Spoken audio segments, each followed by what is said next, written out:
Hi నమస్తే. ఒక చిన్న మాట, పిచ్చుక గూళ్ళు మీకు తెలుసా అండి?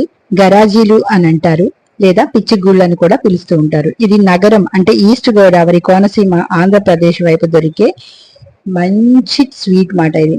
ఇది ఎంతో traditional and famous Muslim sweet అని చెప్పాలి. అంటే ముస్లిమ్సే ఎక్కువగా తయారు చేస్తూ ఉంటారు.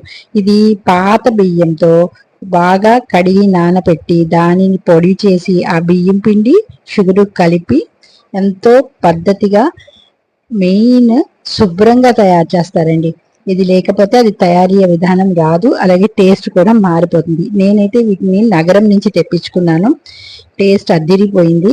ఈచ్ 10 రూపీస్ చొప్పున బాక్స్ ఆఫ్ 10 మాట. 100 రూపీస్కి నాకు ఈ బాక్స్ వచ్చింది.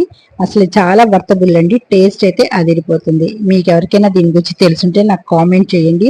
ఈ స్వీట్ ఇంట్లో తయారు చేసుకోవడం చాలా కష్టం అండి, అందుకే బయట నుంచి తెప్పించాను. చాలా బాగుంది. Thank you for watching.